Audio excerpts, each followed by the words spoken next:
So when my daughter-in-law stood up at the Christmas table and told me, "You're not family anymore," I didn't cry, actually laughed. Because 5 minutes earlier, I'd decided that the moment I showed everyone that bank statement, none of us would walk out of that room the same. I walked into Mark's house holding a gift bag with tissue paper sticking out the top, trying to ignore the knot in my stomach that told me I wasn't welcome here anymore. The living room smelled like cinnamon and pine. Lauren had gone all out with the decorations garland wrapped around the banister. A tree so tall it nearly touched the ceiling. Ornaments that probably cost more than my monthly grocery bill. I could hear voices coming from the dining room. Laughter. The kind that stops the second you walk in. I set the gift on the entry table and smoothed down my sweater. It wasn't new, but it was clean. Pressed. I'd wanted to look put together. Like I still mattered. Mark appeared in the doorway, and for just a second, I saw something in his face. Guilt, maybe? Or pity. He didn't hug me, just nodded and said, "Hey, Mom, Merry Christmas, sweetheart." He glanced over his shoulder. "Everyone's in the dining room. We're about to sit down." I followed him through the hallway, past the family photos on the wall. There was one of Mark and Lauren on their wedding day. One of them at the beach. None of me. Not anymore. When I stepped into the dining room, the conversation didn't just pause, it died. Lauren stood at the head of the table, wineglass in hand, looking at me like I'd tracked mud across her white carpet. Her smile was tight, practiced. "Evelyn," she said, drawing out my name like it tasted bad. "We weren't sure you'd make it." I forced a smile. "Wouldn't miss it." She exchanged a look with Mark, the kind of look that said they'd already discussed me, already decided something. I took the only empty seat, at the far end of the table, away from everyone else. My hand shook a little as I unfolded my napkin. I told myself it was just nerves, that I was overthinking things, that this was still my family. Lauren cleared her throat. "Before we start, I think we need to address something." The room went silent. Even the kids stopped fidgeting. She set down her glass and folded her arms.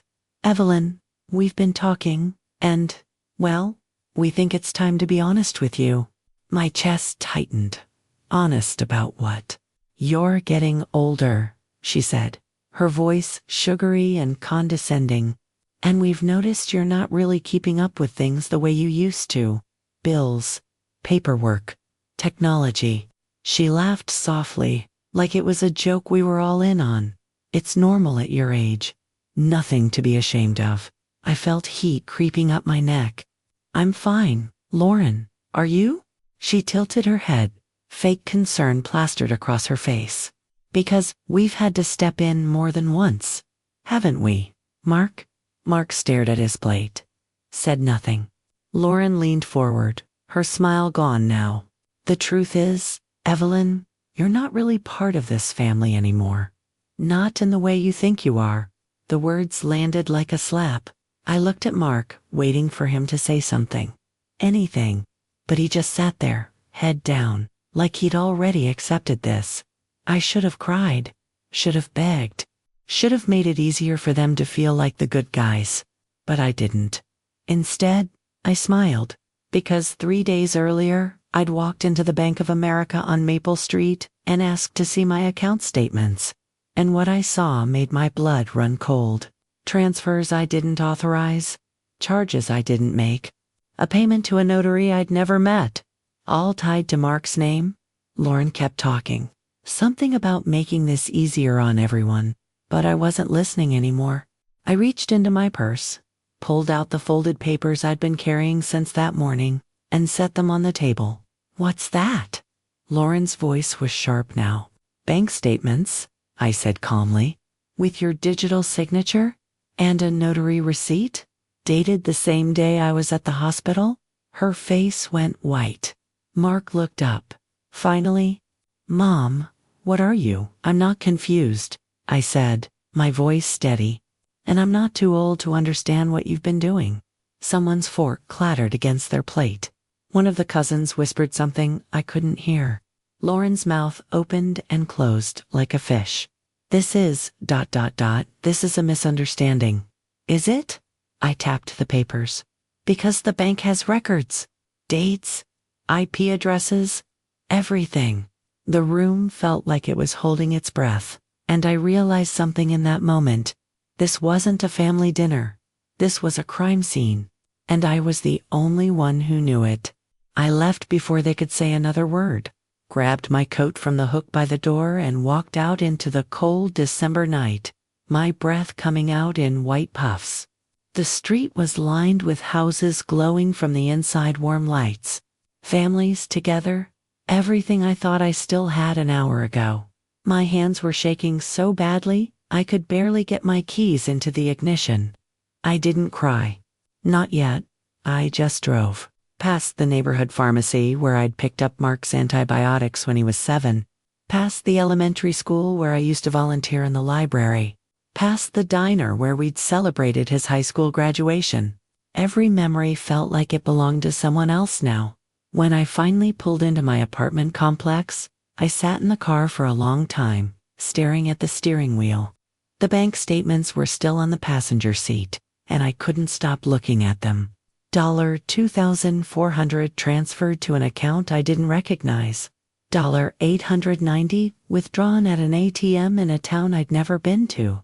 And that notary payment, $350, dated October 14th, the same day I'd been sedated for a routine colonoscopy. I'd trusted him, my own son. I'd signed power of attorney papers years ago because he said it would make things easier if something ever happened to me. And I believed him, because that's what mothers do. We believe our children. I finally went inside, locked the door behind me, and set my purse on the kitchen counter. My phone buzzed. A text from Mark. Mom, you embarrassed us tonight. You need to stop making things up. Making things up. Like I was some confused old woman who couldn't tell reality from fantasy. Like my age had erased my ability to read numbers on a page. I wanted to throw the phone across the room. Instead, I screenshotted the text and saved it to a folder. Then another text came through. Lauren, this time, we're worried about you. This paranoia isn't healthy. Maybe it's time to talk about memory care options. Memory care. She'd actually typed that out and hit send. I sat down at my kitchen table, the same one I'd bought when Mark was in middle school, and I let myself feel it. The betrayal, the humiliation, the raw, aching loneliness of realizing the people you loved most in the world saw you as a problem to solve. But underneath that pain, something else started to grow. Anger. The next morning, my phone rang at 7:30 a.m. I almost didn't answer. But the caller ID said Bank of America, and something told me I needed to pick up. Mrs. Caldwell. The voice was hesitant. Female, this is Rosa Martinez. I work at the Maple Street branch. I helped you the other day when you came in for your statements. I remember I probably shouldn't be calling. She paused. But I found something in your account activity, and I think you need to know about it. My pulse quickened. What did you find? There were authorization requests. Multiple ones. Someone tried to add themselves as a joint account holder. Twice. Both times got flagged by our system. Because the IP address didn't match your usual login location? Where did the requests come from? Another pause. Longer this time. An address in Riverside Heights. Does that mean anything to you? Riverside Heights. Where Mark and Lauren lived? Yes, I said quietly. It does. Mrs. Caldwell? I'm not supposed to share this kind of information over the phone, but, her voice dropped, my grandmother went through something similar, and by the time we figured it out, it was too late. So I'm telling you now, whatever you think is happening, it's probably worse than you know. I gripped the phone tighter. How much worse? I can't say more without getting in trouble. But if you come back to the branch this afternoon, I'll pull everything I can. Officially. Thank you, Rosa. Don't thank me yet. Just be careful. People don't like it when you start asking questions. The line went dead. I sat there for a long time, staring at the phone in my hand. Then I went to my bedroom closet and pulled down the box I kept on the top shelf, the one with all my important papers, birth certificates, tax returns, the deed to the house I used to own. Before I sold it to move closer to Mark, I started going through everything, one page at a time. Bank statements, insurance documents, old utility bills I'd kept out of habit. And that's when I found it. Tucked between two Medicare statements, folded in half, was a photocopy of a wire transfer authorization form. My signature was at the bottom, except I'd never signed it. The handwriting was close, really close. But the loop on the E was wrong. And the day June 3rd was the day I'd been at the hospital for a stress test. Someone had practiced forging my signature, and they'd kept the evidence. I walked into the Bank of America at exactly 2 p.m. The forged document folded in my purse next to the statements from Christmas dinner. My hands weren't shaking anymore. That surprised me. Rosa was waiting near the customer service desk. She was younger than I expected, maybe 30, with kind eyes and a name tag that said assistant manager.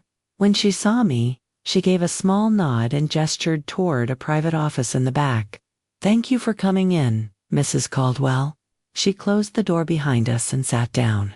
I pulled everything I could without raising red flags. And honestly, what I found made me sick. She spread out 3 printed pages across the desk. Transaction logs, authorization timestamps, IP addresses that meant nothing to me but clearly meant something to her. "These digital authorizations," she said, pointing to a column of dates. "They all happened during very specific windows. Tuesday mornings, Thursday afternoons, always between 10 a.m. and 3 p.m. Don't understand. Those are the exact times you had medical appointments." I cross-referenced with the Medicare billing dates in our system. She looked up at me. "Someone knew your schedule? And they waited until you were sedated or distracted to access your account." The room felt smaller suddenly, colder. "Who?" I asked, even though I already knew. Rosa hesitated. Then she turned her computer monitor toward me. "The IP address traces back to a residential location in Riverside Heights. I can't legally tell you whose house it is, but I think you already know. Mark and Lauren's house. The one I'd helped them with the down payment for. The one where I'd been humiliated 2 nights ago." Before I could respond, the door opened. Mark walked in, then Lauren, right behind him. My stomach dropped. "Mom."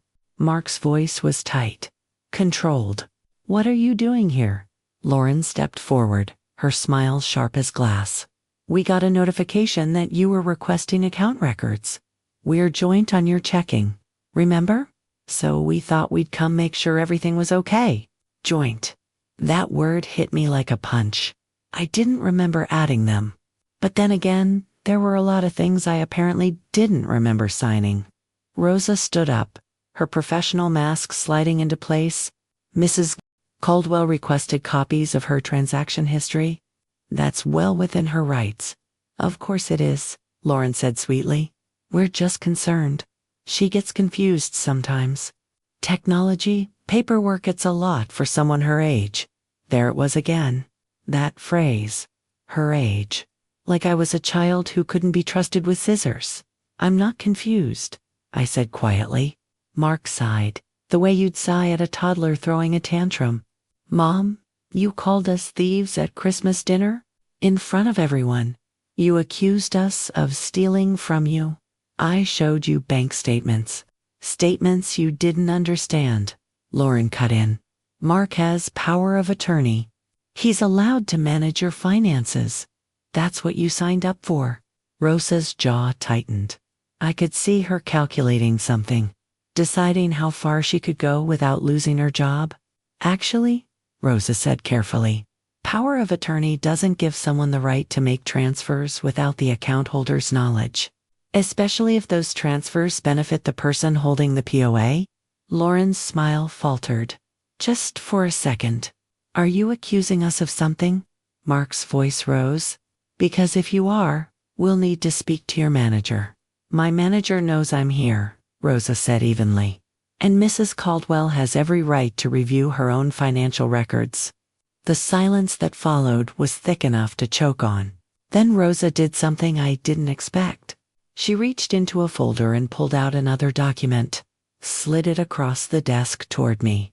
This is a log of every device that accessed your online banking in the last 6 months. Notice anything? I looked down. Row after row of login attempts, most from my apartment complex's IP address, but starting in March, there were others. Dozens of them, all from Riverside Heights. And then, highlighted in yellow, a single entry that made my blood run cold. October 14th, 10:47 a.m. Password reset requested. New email added to account. The same day as my colonoscopy. The same day as the notary payment. That email address, Rosa said, looking directly at Lauren. Does it belong to you? Lauren's face went pale. Mark asked me to help. He was busy with work, and someone needed to make sure her bills got paid. By changing her password. Rosa's voice was calm, clinical. And adding yourself as a recovery contact without her knowledge? Mark grabbed Lauren's arm. We're leaving. This is harassment. But I didn't move. I just stared at the highlighted date on the page. October 14th, the day I'd trusted them to pick me up from the hospital. The day I'd been too groggy to notice Lauren taking my phone, typing in my passcode while I dozed in the passenger seat. How long? I asked. My voice sounded strange, distant. How long have you been doing this? Mark wouldn't look at me. But Lauren did. And for just a moment, I saw something flicker across her face. Not guilt, not shame, annoyance. Like I was a problem that refused to go away. We were helping you, she said coldly. You should be grateful. Rosa cleared her throat. Mrs. Caldwell, I'm going to print these logs for you. And I'd recommend you speak with someone. A lawyer. Or Adult Protective Services. She doesn't need a lawyer, Mark snapped. She needs to stop listening to bank tellers who don't understand family dynamics. But Rosa was already printing. Page after page. Times IP addresses. Failed login attempts from devices I'd never owned. She handed me the stack, and I held it against my chest, like a shield. One more thing, Rosa said quietly, looking at Mark and Lauren. The signature on the notary authorization? The one from October? Our fraud department flagged it 3 weeks ago. They're already investigating. Lauren's face went white. And I realized something in that moment. This wasn't just about money. This was about erasing me completely. The attorney's office was on the 3rd floor of a building downtown. The kind with frosted glass doors and diplomas lining the walls. I'd found him through a Google search at 2 in the morning when I couldn't sleep. Elder financial abuse attorney near me. His name was David Chun. His website said he specialized in cases like mine. Cases where families took advantage. Where trust became a weapon. I sat in the waiting room clutching a manila folder stuffed with everything Rosa had given me. The receptionist offered me coffee. I said no. My hands were shaky enough already. Mrs. Caldwell? A man appeared in the doorway. Mid-40s, wire-rimmed glasses, kind face. I'm David. Come on back. His office was smaller than I expected. Neat. There was a photo on his desk, him with an older woman who had his same smile. His mother, maybe. Or grandmother. He gestured to a chair across from his desk. So, tell me what's going on. I opened the folder and started spreading papers across his desk. Bank statements, transaction logs, the forged signature, the notary receipt, Rosa's printouts with the highlighted dates. My son has power of attorney, I said. And I think he's been stealing from me. Him and his wife. David put on his glasses and started reading. He didn't interrupt. Didn't ask questions. Just read. Occasionally making notes on a yellow legal pad. After what felt like hours, but was probably only 10 minutes, he looked up. Mrs. Caldwell, this isn't just theft. This is elder financial exploitation, and it's a felony in this state. The word felony hit me like cold water. I don't want him arrested. He's my son. I understand. But you need to know what we're dealing with here. He tapped the notary receipt. This payment was made on a day you were under sedation. That alone is concerning. But combined with the password resets, the IP logs, and the forged signature, he shook his head. This was planned. Methodical. How bad is it? He pulled out a calculator and started adding numbers. When he finished, he turned it toward me. $47,850. I felt the air leave my lungs. That can't be right.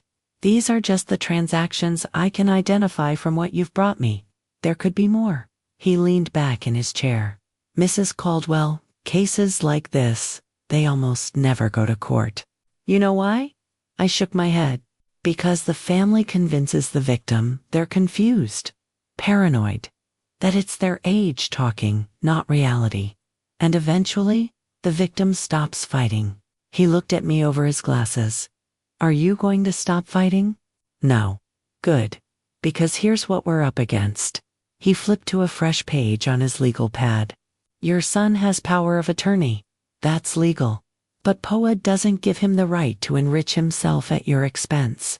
And it definitely doesn't give him the right to forge documents or access your accounts without your knowledge. So what do I do? First, we revoke the power of attorney. Immediately. I'll draft the paperwork today. He made a note. Second, we send a formal demand letter requesting full restitution of all funds. Third, we file a report with Adult Protective Services and potentially law enforcement. My chest tightened. Law enforcement?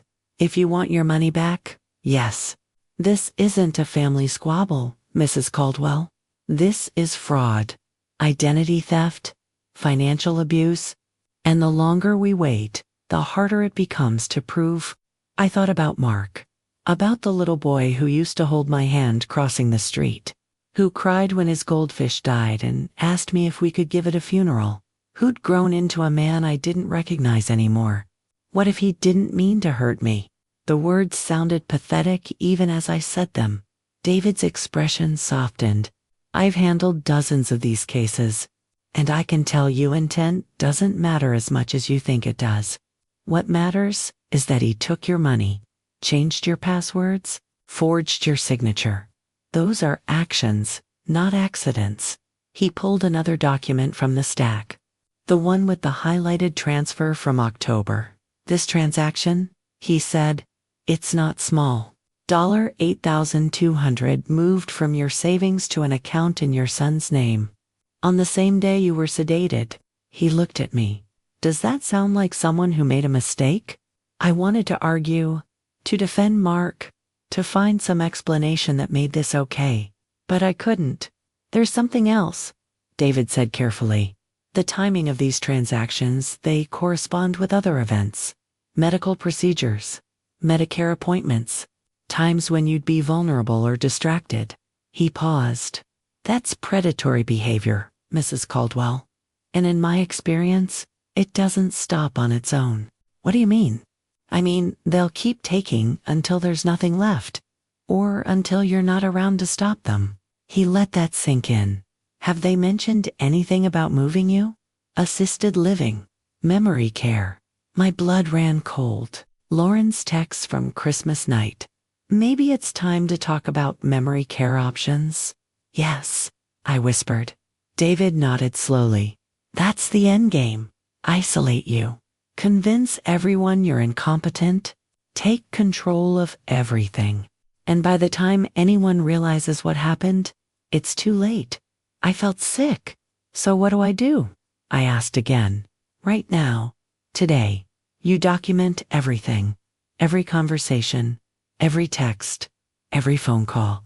He opened a drawer and pulled out a small business card. This is a company that installs security cameras. Ring doorbells, indoor cameras, the works. I want you to install them. Today if possible. You think they'll come after me? I think they'll try to intimidate you. And when that doesn't work, they'll try to gaslight you. Make you doubt what you know. Having video and audio evidence protects you. He handed me the card, then pulled out his phone. I'm going to send you a link to an app. It records phone calls legally in this state. Use it every time they contact you. Don't tell them you're recording. Just do it. This feels like I'm treating my own son like a criminal. Mrs. Caldwell. David's voice was gentle but firm. Your son is acting like a criminal. You're just protecting yourself. I took the business card, looked at it. Secure home systems, 24/7 installation. One more thing, David said. I need you to go back to your bank today and freeze every account. Change every password. Remove your son's access completely. Can you do that? Yes. And save every voicemail, every text, every email, even the ones that seem innocent, especially those. He closed the folder. Because if this goes to court, we'll need everything. If this goes to court, I hadn't let myself think that far ahead. But sitting there, looking at $47,000 written on a calculator, I realized something. This wasn't just about getting my money back. This was about proving I wasn't invisible, that I still mattered, that I deserved to be heard. The installer finished mounting the Ring camera above my apartment door at 6:45 p.m. He showed me how to use the app, how to get alerts, how to review footage. I thanked him and locked the door behind him. Then I sat on my couch and waited. I didn't have to wait long. At 9:23 p.m., my phone buzzed. Motion detected at your front door. I opened the app. The screen showed a figure standing in the hallway. Lauren. She looked directly at the camera for a moment, her face sharp in the LED light, then bent down and slid something under my door. My heart was racing as I walked over and picked it up. A white envelope? No return address? My name written in Lauren's precise handwriting? I opened it. Inside was a single piece of paper printout of a text conversation between me and Mark. Except I'd never sent half of these messages. Mom, I keep forgetting to pay my electric bill. Can you help? I can't remember if I took my medication today. What day is it? I'm so confused. Messages I'd never written, conversations that never happened, all dated from the past 6 months. At the bottom, Lauren had written in red pen, "We're worried about you. This isn't normal." My hands were shaking. I looked back at my phone, at the Ring camera footage of Lauren's face staring into the lens. She'd known the camera was there, and she'd left this anyway. This wasn't just theft anymore. This was a blueprint for declaring me incompetent. I screenshotted the Ring footage, took photos of the fake texts, added them to the folder that was getting thicker by the day. Then my phone rang. Mark, I almost didn't answer, but David's voice echoed in my head. Record everything. I opened the app David had sent me, pressed record, and answered. Mom? Mark's voice was strained, tired. We need to talk. About what? About this ... crusade you're on. Accusing us of stealing. Talking to lawyers. Installing cameras. He paused. You're embarrassing yourself. Am I? Yes. And it's breaking my heart. Because I know you're not well. I know you're scared of getting older, of losing control. But Mom, this paranoia, it's not you. I closed my eyes, listened to the careful way he chose each word, how he made it sound like love when it was really control. I saw the bank statements, Mark, which you didn't understand. Mom, I have power of attorney? That means I'm allowed to manage your money. That's what you wanted. Remember? You signed the papers yourself. I didn't sign authorization to steal $47,000. Silence. Long enough that I thought he'd hung up. Then that's not stealing. That's single quotes, S. Managing expenses. Your expenses. Medical bills, credit card debt, the lease on your apartment. I don't have credit card debt. Another pause. You did. We paid it off for you. With my own money. Mom? His voice dropped, became softer, more dangerous. I think you need to see someone, a doctor. There are memory care facilities that specialize in. I'm not going to a memory care facility. You might not have a choice. The warmth was gone now. If you keep this up, the accusations, the lawyers, the cameras will have to file for conservatorship. For your own protection. The word landed like a punch. Conservatorship. Legal control of my life, my money, my decisions. Everything. You wouldn't? We would. We have documentation, Mom. Texts showing your confusion. Bank statements showing erratic spending that you did. And testimony from family members who've witnessed your decline. He sighed. I don't want to do this. Neither does Lauren. But if you force our hand, he left the threat hanging there. I thought about the fake text messages under my door. The ones I'd supposedly sent about forgetting my medication, being confused, not knowing what day it was. They weren't just trying to steal my money. They were building a case to take away my freedom. I have to go, I said quietly. Mom, wait. I hung up. Sat there staring at my phone. The recording app showed 12 minutes and 43 seconds. I saved it, labeled it, sent a copy to David. Then I did something I probably shouldn't have. I opened my email and scrolled back through months of messages, looking for anything I might have missed. And there it was. An email from October 12th, 2 days before my colonoscopy. Subject line, Medicare pre-authorization, approval. I opened it, scanned the medical jargon, then stopped cold. At the bottom, in tiny print, if you have questions about this procedure or need to update your emergency contact information, please call our office. Emergency contact information. I opened my Medicare account, clicked on my profile, and there, listed as my emergency contact, was Lauren's name, her phone number, her email address. I scrolled down. Contact added, October 13th, 10:17 a.m., the day before my procedure. When I'd been at the pre-op appointment, groggy from the sedative they'd given me to help me relax, Lauren had been there that day. She'd driven me, sat with me in the waiting room, asked the nurses questions while I dozed in the chair, and at some point, while I was too fuzzy to pay attention, she'd gone to the desk and changed my emergency contact, which meant every Medicare statement, every medical bill, every insurance noticette had all been going to her first. I sat there in the dark, my apartment silent except for the hum of the refrigerator, and I felt something shift inside me. I'd been thinking of this as a mistake, a misunderstanding, a family conflict that could be resolved with honesty and communication. But this wasn't a misunderstanding. This was a plan, a careful, methodical plan to take over my life piece by piece. My money, my medical information, my emergency contacts, my credibility, until there was nothing left of me but a signature on whatever document they needed me to sign. My phone buzzed again. Another ring alert. I opened the app. Mark was standing at my door now. He knocked, waited, knocked again. Mom, I know you're in there. Open the door, please. I muted my phone and sat perfectly still. He knocked one more time. Then he bent down, picked up something from the floor of the envelope Lauren had left in, slipped a piece of paper underneath my door. When his footsteps faded down the hallway, I walked over and picked it up. It was a receipt from the USPS, dated October 15th, the same day as the notary payment. And at the bottom, in tiny print, was a tracking number. I pulled out my laptop, went to the USPS website, and entered the number. The screen loaded, and my stomach dropped. Certified mail receipt. Delivered to Franklin County Recorder's Office.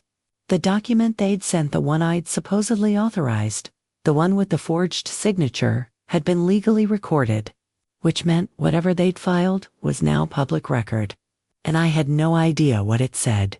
The Franklin County Recorder's Office opened at 8 a.m. I was there at 7:45, sitting in my car in the parking lot, watching the employees unlock the front doors. I had the USPS receipt in my purse. The tracking number was burned into my brain. Whatever Mark and Lauren had filed, I needed to see it. The clerk at the front desk was a woman in her 60s with reading glasses on a chain. She looked up when I approached. "Can I help you? I need to request a copy of a document. It was filed on October 15th. Certified mail." She nodded and pulled up a screen. "Do you have a case number or document type?" "No. Just the date and the tracking number." She typed slowly, squinted at the monitor, then frowned. "What's the name on the filing?" "Evelyn Caldwell." "That's me." More typing. A longer pause. "Here it is. Deed transfer. Filed October 15th at 2:47 p.m. My heart stopped. Deed transfer? For what property? She clicked something. 1247 Oakmont Drive. That was my house. The one I'd sold 3 years ago when I moved to the apartment. The one I'd used to help Mark and Lauren with their down payment. Except I'd sold it to a developer, not to Mark. "Can I see it?" My voice sounded strange, distant. "It's public record. I can print it for $3. I handed her a $5 bill. She disappeared into a back room. I stood there, my legs shaking, trying to understand what was happening. When she came back, she handed me 2 pages, stapled together. At the top, quitclaim deed transfer. My signature at the bottom. Dated October 14th. Transferring ownership of 1247 Oakmont Drive from Evelyn Caldwell to Mark Caldwell. But I'd already sold that house 3 years ago to a developer named Harris Properties. Unless I hadn't. I looked up at the clerk. "Is there a previous deed on file? For this same address?" She typed again. "Yes. Dated June 2021. Transfer from Evelyn Caldwell to Harris Properties LLC. Can I get a copy of that too?" Another $3. Another trip to the back room. When she returned, I spread both documents on the counter, side by side. The 2021 deed showed me selling to Harris Properties for $340,000. That money had gone into my savings. I'd used part of it to help Mark buy his house in Riverside Heights. But this new deed, the one from October, showed me transferring the same property to Mark for $0. A gift. "This doesn't make sense," I said aloud. The clerk leaned over. "What doesn't? I sold this house in 2021. How can I transfer it again in October?" She looked closer. Then her expression changed. "Who recorded this October deed?" I scanned the page. At the bottom, in tiny print, recorded by Lauren Caldwell. Notary Public Commission number 87,452. Lauren was a notary. I'd forgotten that. She'd gotten her certification years ago for her real estate job. "Ma'am," the clerk said carefully, "if you didn't authorize this transfer, you need to contact the county attorney's office. This could be fraud." I felt dizzy. Can someone just file a fake deed? Not legally? But it happens. Especially with elderly homeowners. She hesitated. "Does this Lauren Caldwell have your personal information? Social security number? Date of birth?" "She's my daughter-in-law." The clerk's face softened. "Then yes, she has everything she needs." I walked out of that office holding 2 pieces of paper that proved my son and his wife hadn't just stolen my money. They'd tried to steal a house I didn't even own anymore. Which meant they either didn't know I'd sold it or they were counting on no one checking. I sat in my car and called David. "They filed a quitclaim deed," I said when he answered. "For a house I sold 3 years ago." Silence. Then, "Say that again." I explained everything. The USPS receipt, the recorder's office, the 2 deeds, Lauren's notary seal. "Mrs. Caldwell, this is serious. If they filed a fraudulent deed using a stolen notary seal, that's not just elder abuse. That's forgery, identity theft, possibly real estate fraud. But I don't own the house anymore." "So what were they trying to do?" My guess? They were testing the system, seeing if they could transfer property without you noticing. And if this worked, they'd do it again, with something you actually own. Like my car. Or my life insurance policy, or the small trust fund I'd set up years ago. What do I do? File a police report. Today, then we contact the county attorney and request an investigation. He paused. And Mrs. Caldwell, don't go home. Not yet. Why not? Because they're going to realize you found this. And when they do, they're going to panic. I thought about Mark standing outside my door last night. The fake text messages. The threats about conservatorship. Where should I go? Do you have a friend? Someone they don't know about? I thought about Rosa. About how she'd risked her job to help me. About how she'd said her grandmother went through something similar. Yes, I said. I think I do. I hung up and sat there for a long moment, staring at the deeds in my lap. Then I drove to the police station. And for the first time since Christmas dinner, I felt something other than fear. I felt angry. The police station smelled like coffee and industrial cleaner. I sat in a plastic chair in the lobby, the fraudulent deed folded in my purse, waiting for someone to take my statement. A detective finally called my name. Young guy, maybe 35, with tired eyes. Detective Martinez. Mrs. Caldwell. Come on back. His office was small. Gray walls. A desk covered in files. He gestured to a chair and pulled out a notepad. So, tell me what's going on. I explained everything. The Christmas dinner. The bank statements. The forged signature. The fake text messages. And now, the deed. He wrote it all down. Didn't interrupt. When I finished, he set down his pen. Do you have copies of everything? I pulled out my folder. He went through it page by page. The bank logs, the notary receipt, the USPS tracking, the 2 deeds from the recorder's office. He stopped at the quitclaim deed, stared at it for a long time. Your daughter-in-law is a notary. Yes. And she notarized your signature on this document? I never signed it. He looked up. Mrs. Caldwell, I'm going to be straight with you. Cases like this are hard to prosecute. It's family. People assume it's a civil matter, not criminal. My chest tightened. So you won't help me? I didn't say that. He leaned back. What I'm saying is, we need more. A pattern. Witnesses. Something that proves intent. I have bank statements showing $47,000 stolen. Transferred. Your son has power of attorney. His lawyer will argue he was managing your finances. With forged documents. You'd be surprised what gets dismissed as a misunderstanding. He rubbed his face. Look, I believe you. I do. But unless we can prove your son and his wife knowingly committed fraud with the intent to steal from you, the DA won't touch this.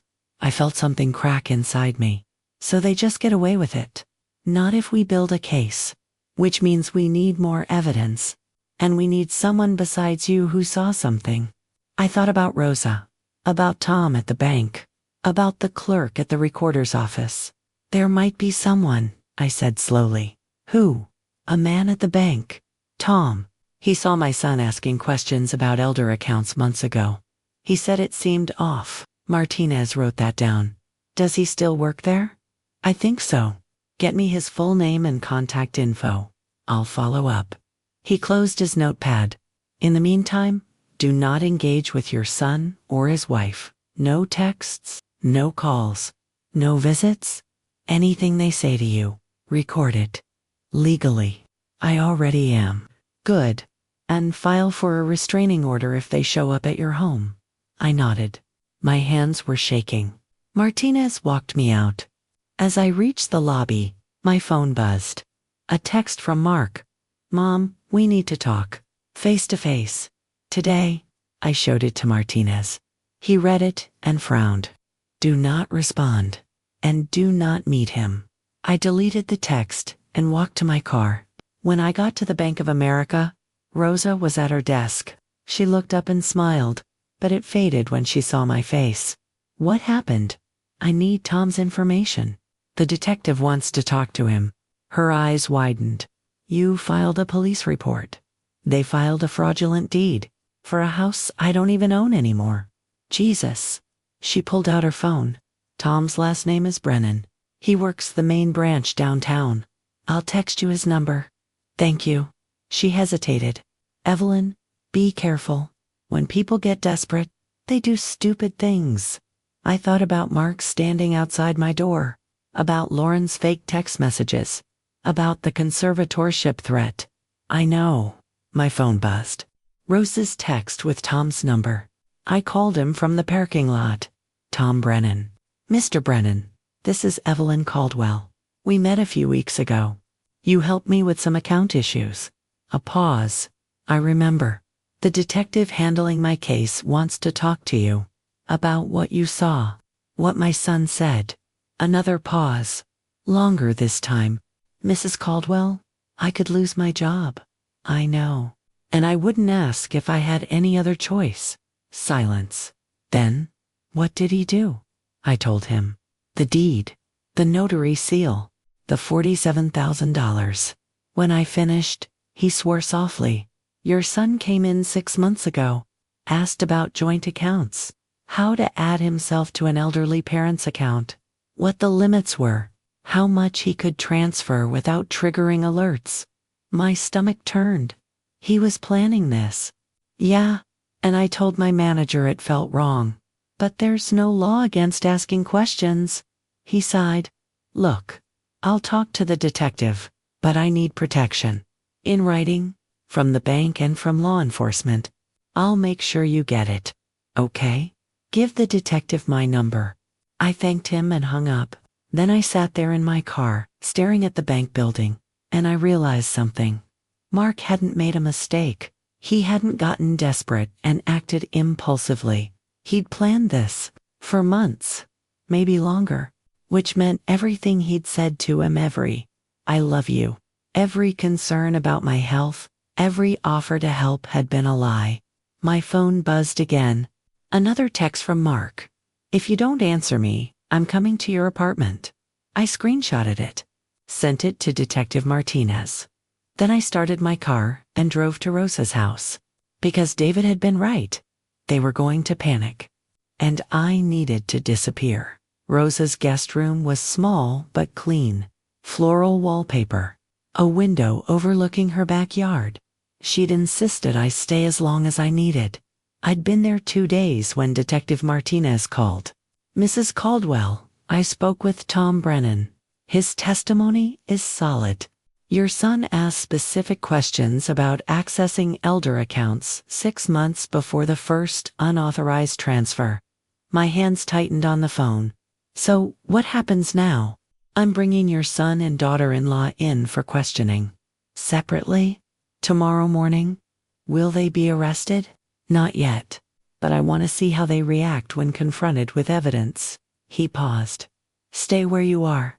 Don't tell anyone where you're staying. I promised I wouldn't. That night, I couldn't sleep. I kept checking my phone. The Ring camera app showed my apartment door. Empty hallway. No movement. At 2:47 a.m., the motion alert went off. Mark was there, standing outside my door, knocking, calling my name. Mom, I know you're scared, but we need to talk. Please. He knocked again. Harder. Mom, open the door. This is getting out of hand. He tried the doorknob. Locked. Then he pulled out his phone and made a call. I couldn't hear who answered, but his body language changed. Tense, angry. He said something sharp, ended the call, and left. I recorded the whole thing. The next morning, Rosa made coffee while I sat at her kitchen table reviewing emails. My attorney had sent over documents revoking Mark's power of attorney. Legally, he no longer had access to my accounts. But the damage was already done. My phone buzzed. A call from an unknown number. Hello? Mrs. Caldwell, this is Detective Martinez. I need you to come to the station. Now. My stomach dropped. What happened? Your daughter-in-law just confessed. I don't remember the drive. Rosa insisted on coming with me. We sat in the detective's office, and he played the recording. Lauren's voice, shaky and defensive. I didn't think it was a big deal. Mark said his mom kept forgetting things, losing paperwork. He was worried she'd mess up her own finances. Martinez's voice calm, So you accessed her account without permission? I had permission. She gave Mark power of attorney. Power of attorney doesn't authorize you to change her passwords, or add yourself as an emergency contact, or forge her signature on a quitclaim deed. A long silence. That was a mistake. Which part? The deed, I thought?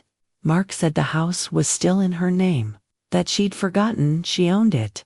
He said we needed to protect it before she accidentally signed it over to someone else. By signing it over to him, for safekeeping, Martinez let that sit. Then, Mrs. Caldwell sold that house 3 years ago to a developer for $340,000. Lauren's voice got smaller. I didn't know that. But you notarized a document transferring property you never verified she owned, using your official seal. That's notary fraud, Mrs. Caldwell.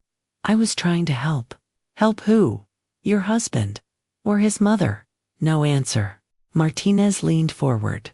Let me tell you what I think happened. I think your husband has been planning this for months. I think he convinced you his mother was incompetent, that she wouldn't notice. And I think when the money started running out, he escalated. That's not, we have bank records, IP logs, testimony from a bank employee who says your husband came in 6 months ago asking how to access elder accounts. This wasn't help, Mrs. Caldwell. This was theft. The recording ended. I sat there, numb. Martinez looked at me. She's willing to testify against your son in exchange for a lesser charge. Reduced sentencing. What about Mark?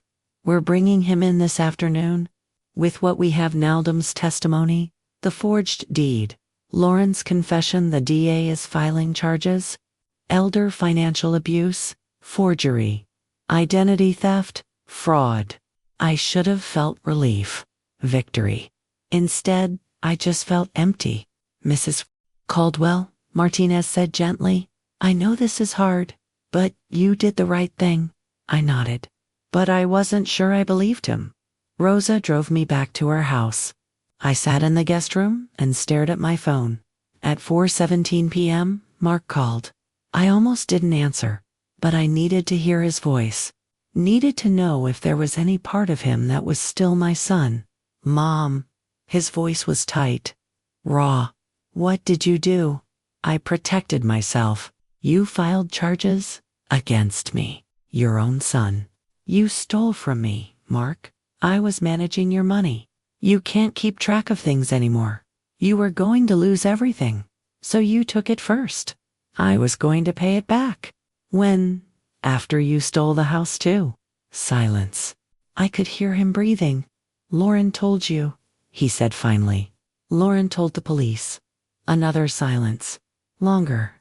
Mom, you're making a huge mistake.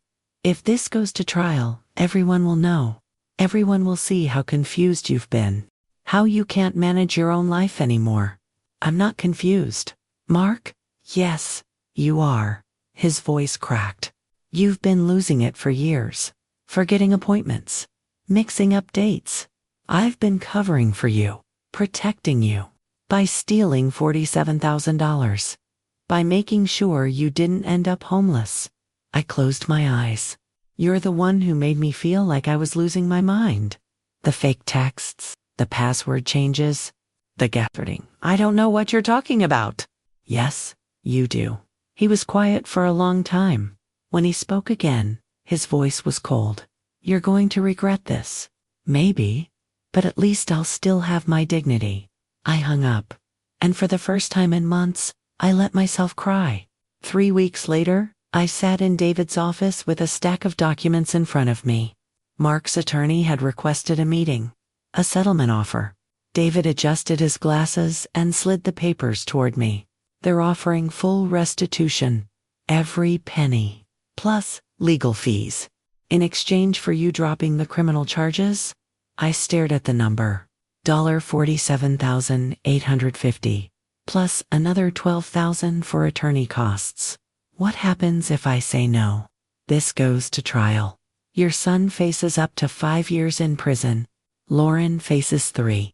He leaned back, But trials are unpredictable, and they'll argue you gave permission, that you were confused. I wasn't confused. I know, but a jury might not see it that way. He paused. There's something else. If you accept this, Mark agrees to a permanent restraining order. No contact. Ever. And he signs an affidavit admitting to the fraud? An affidavit. A sworn statement. Legally binding. If he violates the restraining order or tries to access your accounts again, he goes to prison automatic.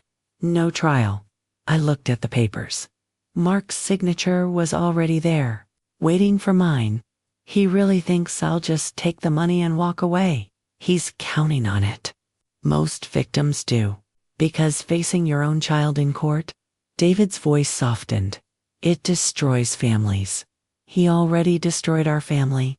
Then you have nothing to lose. I picked up the pen, stared at the signature line. My phone buzzed. A text from an unknown number. This is Lauren. Please don't do this.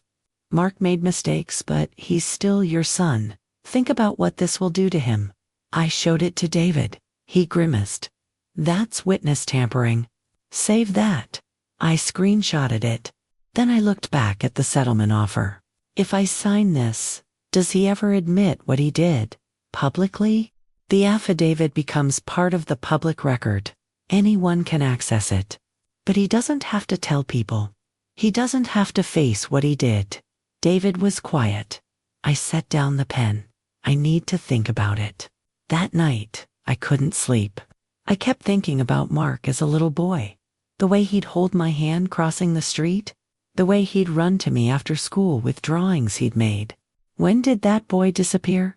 Or had I just never seen who he really was? At 6 a.m., Detective Martinez called. Mrs. Caldwell, I wanted you to hear this from me. Mark's attorney contacted the DA. They're pushing hard for the settlement, saying a trial would be too traumatic for an elderly victim. Elderly victim. I laughed bitterly. Now I'm elderly. A month ago, I was incompetent. The DA wants to know what you want, because without your cooperation, we don't have a case. What do you think I should do? He was quiet for a moment. I think you should ask yourself what justice looks like. Is it punishment, or is it protection? I didn't have an answer. 2 days later, I went back to David's office. This time, I brought Rosa with me. I'll sign, I said, but I have conditions. David raised an eyebrow. What conditions? I want Mark to attend financial counseling, court mandated, for a year. That's reasonable. And I want him to write a letter. To me, admitting what he did and why. Mrs. Caldwell, that's not standard. I don't care. If he wants me to drop the charges, he writes the letter. No excuses. No blaming me. Just the truth. David made notes. Anything else? Lauren's notary license. Revoked. Permanently. Done? He looked up. This is good. You're taking control back. I signed the settlement agreement. David witnessed it. Rosa squeezed my hand. 1 week later, a letter arrived. Handwritten. Mark's handwriting. I almost threw it away. But I didn't. I opened it. Mom, I'm sorry. I know that's not enough. I know I hurt you in ways I can't fix. I told myself I was helping, that you wouldn't notice, that it didn't matter because you'd forget anyway. I was wrong. I was selfish. I was cruel. And I'm ashamed. I don't expect you to forgive me. I just need you to know that I remember who you were to me, even if I forgot while I was doing this. I'm sorry. I read it 3 times. Then I folded it carefully and put it in the box with all the other documents.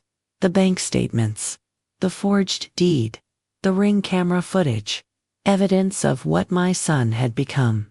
David called that afternoon. The settlement is final. The money's been transferred to your account. Mark's restraining order is in effect, and Lauren's notary license has been revoked. What about the criminal investigation? Closed. Pending completion of Mark's financial counseling program. He paused. You did it, Mrs. Caldwell.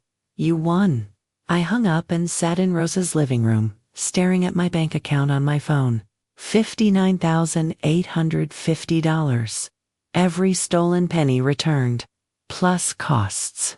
I should have felt victorious. Instead, I just felt tired. That night, Rosa made dinner. We sat at her kitchen table and she poured 2 glasses of wine. "To justice," she said, raising her glass. I raised mine. "To survival." We clinked glasses. And for the first time in months, I felt something close to peace. Not happiness. Not closure. Just the quiet certainty that I'd protected myself, that I'd refused to disappear. If this story is hitting close to home, I want you to know you're not alone. And if you'd like to hear how this ends, stay with me. 1 year later, I stood in my new apartment on Christmas Eve, hanging ornaments on a small tree by the window. It wasn't the same apartment. I'd moved. New building, new neighborhood, somewhere Mark didn't know about. Rosa had helped me find it. 2 bedrooms, hardwood floors, a balcony overlooking a park. It felt like mine in a way the old place never had. The restraining order was still in effect. Mark hadn't tried to contact me. Not once. I didn't know if that was because he was scared or because he'd finally accepted what he'd done. Maybe both. I'd used some of the settlement money to hire a financial advisor, someone who explained things in plain English, who didn't treat me like I was too old to understand. My accounts were locked down now. 2-factor authentication. Alerts for every transaction. No one had access but me. The rest of the money sat in a high-yield savings account. For emergencies. For peace of mind. For proof that I still mattered. I stepped back and looked at the tree. It was small. Simple. But it was mine. My phone buzzed. A text from Rosa. "Dinner at my place tomorrow. You shouldn't be alone on Christmas." I smiled and typed back, "I'll bring dessert." Another text came through. "Detective Martinez wanted to update you. Mark completed his financial counseling program. No violations. Case officially closed." I stared at that message for a long time. Case closed. It should have felt like relief, like an ending. Instead, it just felt like the truth, that some things don't get fixed. They just get managed. I thought about Mark's letter, the one I'd kept in the box with all the evidence. I'm ashamed. I believed him. But shame wasn't the same as change. And forgiveness wasn't the same as trust. I poured myself a cup of tea and sat on the couch. The Ring camera app on my phone showed my front door. Empty hallway. No one coming. I was safe. That night, I did something I hadn't done in over a year. I pulled out the old photo albums. The ones I'd packed away because they hurt too much to look at. Mark as a baby. Mark on his first day of school. Mark graduating high school. Mark on his wedding day. I let myself remember the good parts. The boy who'd loved me, who'd needed me, before everything changed. Or maybe before I finally saw what had always been there. I didn't cry. I'd done enough crying. Instead, I closed the album and put it back on the shelf. Then I opened my laptop and started typing. A letter, not to Mark, to myself. You survived. You fought back. You refused to be erased. And that matters more than you know. I saved it, printed it, hung it on my refrigerator next to Rosa's phone number and Detective Martinez's business card. Reminders that I wasn't alone, that I had people who believed me, that my voice still counted. Christmas morning, I woke up early, made coffee, watched the sunrise from my balcony. Somewhere across town, Mark was probably waking up too. Maybe with Lauren, maybe alone. I didn't know. And I realized I didn't need to. His choices weren't my responsibility anymore. My only responsibility was to myself. At noon, I drove to Rosa's house. She'd decorated her whole yard with lights. Her grandkids were running around inside, shrieking with laughter. She opened the door and hugged me. "Merry Christmas, Evelyn. Merry Christmas. We ate too much food, watched the kids open presents, played board games until it got dark. And for the first time in years, I felt like I belonged somewhere. Not because someone let me in, but because I'd chosen to walk through the door. On the drive home, I passed Mark's street. I didn't turn down it, didn't slow down, just kept going. Because some roads don't lead anywhere worth returning to. When I got home, I checked my bank account one last time. Everything was exactly where it should be. Then I turned off my phone, made a cup of tea, and sat by my little Christmas tree, watching the lights blink on and off. I thought about everything I'd learned, about how people show you who they are if you're willing to see it, about how being old doesn't mean being invisible, about how sometimes the people who hurt you most are the ones you loved first. But mostly, I thought about this. Justice isn't always loud. It's not always public. Sometimes it's quiet, personal, a locked door, a new address, a boundary that finally holds. And sometimes it's just knowing that you survived, that you refused to disappear, that you still get to decide who walks through your door. I finished my tea, turned off the tree lights, and went to bed. Tomorrow would come, and the day after that, and the day after that, and I'd be here to meet them, on my terms. Tell me in the comments where you're watching from. And if you've ever had to set boundaries with family, I see you. You're not alone.